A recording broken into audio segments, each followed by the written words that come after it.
ਉਹਨੂੰ 3 ਲਿਫਾਫੇ ਤਿੰਨ ਲਿਫਾਫੇ ਸੁੱਟੇ ਭਾਜੀ ਵੋਟਾਂ ਦੇ ਭਰ ਕੇ ਅੰਦਰ। ਅੱਛਾ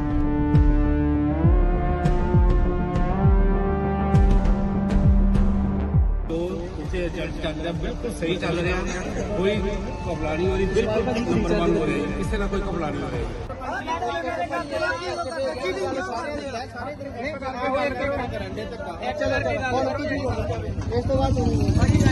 ਸਾਰੇ ਬੰਦੇ ਨਾਕੇਬੰਦੀ ਕੀਤੀ, ਅਸੀਂ ਦੇਖਦੇ ਪੈਸੇ ਨੂੰ ਕੀ ਹੋ ਰਿਹਾ, ਸਾਹਮਣੇ ਘਰ ਵਿੱਚੋਂ ਨਿਕਲਦੇ ਸੀ ਬੰਦੇ, ਸਾਨੂੰ ਦੇਖ ਕੇ ਮੁੜ ਜਾਂਦੇ ਸੀ। ਫੇਰ ਉਹਨਾਂ ਦਾ ਬਜ਼ੁਰਗ ਨਿਕਲ ਕੇ ਆਇਆ, ਉਹਨਾਂ ਨੇ ਸਾਨੂੰ ਦੇਖਿਆ, ਉਹ ਸਾਡੇ ਕੋਲ ਆ ਗਿਆ, ਪਿੱਛੋਂ ਦੀ ਮੁੰਡਾ ਆਇਆ, ਉਹਨੇ 3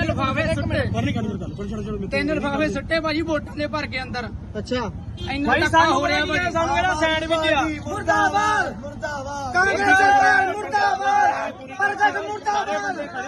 ਇੱਕ ਮਿੰਟ ਯਾਰ, ਸਾਰੇ ਬੰਦੇ ਖੜੇ ਸਕੂਲ ਅੱਗੇ, ਇਹਨਾਂ ਨੇ ਆ ਕੇ ਲਾਠੀ ਚਾਰਜ ਕਰਤਾ, ਇਹਨਾਂ ਨੇ ਇਹਨਾਂ ਨੂੰ ਪਰਮਿਸ਼ਨ ਦਿੱਤੀ।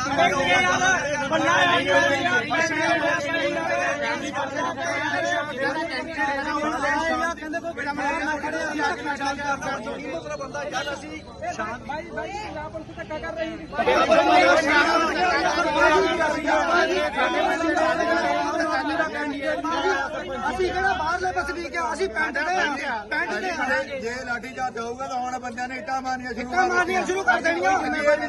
ਸਾਡੀ ਕੋਈ ਜ਼ਿੰਮੇਵਾਰੀ ਨਹੀਂ, ਅਸੀਂ ਵੀ ਮਾਰਾਂਗੇ। ਮਾਹੌਲ ਖਰਾਬ, ਬੰਦੇ ਨਹੀਂ ਕਰਦੇ ਮਾਹੌਲ ਖਰਾਬ। ਅਸੀਂ ਕੋਈ ਗੁਨਾਹ ਕਰਦੇ ਹਾਂ, ਕੋਈ ਟ੍ਰੈਫਿਕ ਜਾਮ ਕਰਦੇ ਹਾਂ, ਸੀਨੀਅਰ ਬਾਹਰ ਚੁੱਪ ਕਰਕੇ ਬੈਠੇ ਹਾਂ, ਰਿਜ਼ਲਟ ਦੀ ਵੇਟ ਕਰ ਰਹੇ ਹਾਂ। ਉਹ ਵੀ ਇਸ ਗੱਲ ਦੇ ਗਵਾਹ ਹੈ ਲਾਠੀ ਚਾਰਜ ਕਿਸ ਗੱਲ ਦੀ ਕਰ ਰਹੇ ਆ? ਵੋਟਾਂ ਪੈਂਦੀਆਂ ਅੱਜ ਤੱਕ ਕਦੇ ਲਾਠੀ ਚਾਰਜ ਨਹੀਂ ਹੋਇਆ।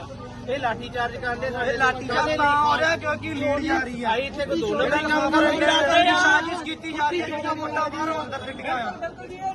ਸ਼ੁਕਰੀਆ ਚਲੋ ਲੋਕਾਂ ਨੇ ਕੀਤਾ, ਇਹਨਾਂ ਬਾਰੇ ਕੀ ਕਹੋਗੇ? ਇਹ ਬਹੁਤ ਗਲਤ ਚੀਜ਼ ਹੈ ਜੀ, ਜੋ ਉੱਥੇ ਰਿਜ਼ਲਟ ਚੱਲ ਰਿਹਾ ਬਿਲਕੁਲ ਸਹੀ ਚੱਲ ਰਿਹਾ, ਕੋਈ ਘਬਰਾ ਨਹੀਂ ਹੋ ਰਹੀ, ਬਿਲਕੁਲ ਨੰਬਰ 1 ਹੋ ਰਿਹਾ ਜੀ, ਕਿਸੇ ਦਾ ਕੋਈ ਘਬਰਾ ਨਹੀਂ ਹੋ ਰਿਹਾ ਜੀ। ਅੱਛਾ ਜੀ, 25 ਕੋਈ ਕਾਕੇ ਦੀ ਕਿਸ ਤਰ੍ਹਾਂ ਅੱਗੇ ਅੰਦਰ ਦਾ ਮਾਹੌਲ ਕੀ ਹੈ? ਸ਼ਾਂਤੀ ਬਿਲਕੁਲ ਬਹੁਤ ਸ਼ਾਂਤੀ ਹੈ, ਸਾਰੇ ਇੱਕ ਦੂਜੇ ਨਾਲ ਚਾਹ ਪਾਣੀ ਪੀ ਕੇ ਕਰ ਰਹੇ ਆ ਗਿਣਤੀ, ਕੋਈ ਪ੍ਰੋਬਲਮ ਨਹੀਂ। ਬਾਹਰ ਦਾ ਕੋਈ ਪਤਾ ਨਹੀਂ ਵੈਸੇ ਬਹੁਤ ਨਹੀਂ ਜੀ, ਕੁਛ ਨਹੀਂ ਕਰ ਰਿਹਾ, ਸਾਰਾ ਕੁਝ ਕਲੀਅਰ ਹੈ। ਠੀਕ ਹੈ, ਬਿਲਕੁਲ ਕੀ ਮਾਹੌਲ ਚੱਲ ਰਿਹਾ ਇੱਦਾਂ ਕਹਿੰਦੇ ਸਰਦੀਆਂ ਦਾ ਗੱਲ ਭਾਜੀ ਇਦਾਂ ਹੀ ਆ, ਗਰਮੀ ਆ, ਸਵੇਰ ਦਾ ਹੀ ਮਾਹੌਲ ਚੱਲ ਭਾਜੀ ਗਰਮ। ਅੱਛਾ ਮਾਹੌਲ ਚੱਲ ਰਿਹਾ, ਦੇਖੋ ਕੀ ਬਣਦਾ, ਪਾਣੀ ਤਰਪਾਣੀ ਦੀਆਂ ਦਾ ਮਤਲਬ ਚੱਲ ਰਹੀ ਆ। ਅੱਛਾ ਪੰਜਾਬ ਦੀ ਸਰਕਾਰ ਜਿਹੜੀ ਆ, ਸਰਕਾਰ ਦਾ ਕੀਤਾ ਕਰਾਇਆ ਸਾਰਾ ਪ੍ਰਗਟ ਦਾ ਕੀਤਾ ਬੰਦਾ ਪ੍ਰਗਟ ਲੀਡ ਲੈ ਕੇ ਬਾਹਰੋਂ ਵੋਟਾਂ ਛੱਡ ਕੇ ਬੰਦੇ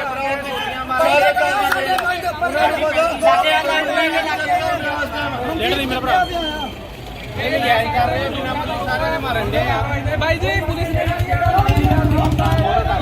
ਭਾਈ ਲਾਠੀ ਚਾਰਜ ਇਕੱਠੇ ਕਰ ਲੋ ਦੁਨੀਆ ਨੇ 36 ਸਾਲ ਉਮਰ ਆ, ਤਾਂ ਮੈਂ ਅੱਜ ਤੱਕ ਨਹੀਂ ਦੇਖਿਆ ਕਿ ਲਾਠੀ ਚਾਰਜ ਹੋ ਜੇ। ਇੱਥੇ ਮੇਰਾ ਪਿੰਡ ਜਮਸ਼ੇਰੀ ਹੈ। ਵੈਸੇ ਉਹਨਾਂ ਨੇ ਵੀ ਤਾਂ ਲਾਅ ਐਂਡ ਆਰਡਰ ਦੀ ਸਥਿਤੀ ਤੇ ਭਾਜੀ ਆਰਡਰ ਉਹਨਾਂ ਨੇ ਦਿੱਤਾ, ਸਾਰੇ ਬੰਦੇ ਆਪਣੀ ਜਗ੍ਹਾ ਤੇ ਖੜੇ ਆ, ਕਿਸੇ ਨੇ ਨਹੀਂ ਕੋਈ ਬਦਲੀ ਕੀਤੀ। ਇਹ ਨਜਾਇਜ਼ ਆ ਕੇ ਗੱਡੀਆਂ ਆਈਆਂ, ਸਾਡੀ ਕੋਈ ਸੁਣਵਾਈ ਨਹੀਂ ਭਾਈ। 3 ਲਿਫਾਫੇ ਵੋਟਾਂ ਦੇ ਅੰਦਰ ਸਿੱਟੇ, ਅਸੀਂ ਆਪਣੇ ਸ਼ਾਸਨ ਸਾਡੇ ਦਾ ਡਾਂਗਾ ਭਰਾਉਂਦੇ ਆ ਉੱਤੋਂ